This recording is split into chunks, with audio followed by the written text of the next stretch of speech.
In 2000, Nissan introduced the brand new Rogue. And I know it's been on the market for a while now, but I want to give you my first thoughts on a car that honestly I think will probably be my next vehicle purchase. And here's why. So first off, welcome back. If you haven't been here before, please click that subscribe button. Give me a like. Leave me a positive comment. Really helps me with the YouTube rankings. But Nissan released the Rogue in 2007, a competitor for that small sport utility vehicles. And in 2013, they redesigned it. And that model stayed around for about 7 years. And on a personal note, I love Nissans. I really do. If you've watched any of my videos, right, I'm a firm believer that there's cars that just fit you, that just feel right. Hondas, Chevys, Nissans, they feel right to me. Like I am the archetype of what they are trying to do in terms of the seats and the ergonomics. Toyotas, for example, while I deeply respect them for their durability and reliability, they just feel off to me. I don't like them, and I think their exterior styling is really ugly. The Rogue kind of personifies that for me. So I have owned one Nissan in my life, and it was a 2007 Nissan Versa. Please don't judge me, but I loved that vehicle. 6-speed manual, power windows, power locks, no cruise control. You know, the car didn't even have an auxiliary port to plug in my phone. So for 10 years, I listened to the radio and to CDs, and that car was really great. It got, decent gas mileage, and it was unbelievably reliable. Sure, I think the fit probably was more flexible and more fuel efficient, but the Versa felt more like a big car. It fit people better, and I could stick my mountain bike in the back. I loved my Versa, and I ended up selling it because it needed a timing belt, it needed a clutch, and there was a problem with part of the electronics where the rear hatch wouldn't open, and that ended up being like a $700 part in one of the doors. So the repairs ended up being worth more than the car, and so I traded it in, and that's where I got my Honda Accord that I've been driving. Before I bought my Honda Accord, I seriously considered the Rogue because I absolutely love it. Okay, no lie, all right? I drove it. I love the interior. I love the way it fit. I love the seats. I love the way it drove. I love the way it rode. The only thing I didn't really like about it was the exterior. That kind of melted soap exterior.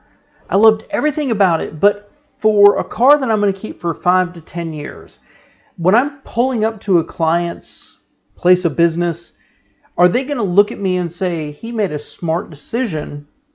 Or are they going to look and say, why did he buy a cheap car? And that's where I got hung up on the Rogue. In addition, it's more expensive than buying a sedan, and it gets slightly worse gas mileage. So I ended up not getting a Rogue. But don't misunderstand me. I love the Rogue, and I loved how it drove. So I'm super excited that Nissan has come out with a new Rogue. And I'm unbelievably excited about it. So the previous one had a 170 horsepower engine, and the reviews about the previous one have always been kind of mediocre. The space was okay, the engine was slow, the infotainment was out of date. It just never was really as good as the Hondas, the Toyotas, the Volkswagens out there, but it was a super strong seller for Nissan. And they came out to, after 7 years, they came out to really attack the space. They know this is where the money is. And what I think they've created is absolutely fantastic looking. So first off, on the exterior, I love the angular styling of it. I think it's far more distinctive than the CR-V, and it's not as cobbled together as the RAV4. The exterior rear looks really fantastic, and the interior the same. When you compare this to the Escape, to the Equinox, to the CR-V, to the RAV4, I really like the interior of the new Rogue. I think that linear look really looks well. I think it looks very, very upscale. While we know it's not a luxury vehicle, I think it looks very, very upscale. The criticism of the new Rogue has been that while the engine has been increased to 181 horsepower and 181 foot-pounds of torque, it's one engine option. They don't have a hybrid option. They don't have an EV option, a turbocharged option, or anything else. I kind of suspect that Nissan's going to come out with more as we get further down the line. But right now it's just one engine, and it's an okay performer. The reviews I've read, the videos I've watched, is that it's competitive but not exceptional. And you know what? That's okay. I'm not looking for something that wins a drag race. I'm not looking for something that is the fastest by 1/10 of a second to 0 to 60. I want something that keeps up with traffic, is refined, comfortable, and relatively soft to drive. I'm not looking for a race car in my sport utility vehicle. The 2020 and beyond Nissan Rogue has similar interior space to what it had before, in a more boxy styling that looks better with a better interior, and I'm super, super excited about it. I think it'll be a pretty big seller. Car and Driver has not given it the top ranking. It ranks about mid-pack, honestly. But I think that's unfair. I think this hits the market directly for what buyers are actually looking for in terms of equipment. And consider that the base level starts at $25,750, but it has an 8-inch infotainment screen. It has windows, locks, cruise.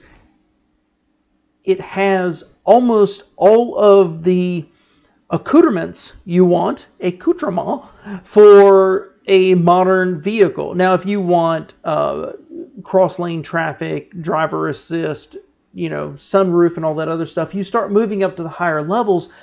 But for a base level model, it's extremely well equipped, in my humble opinion.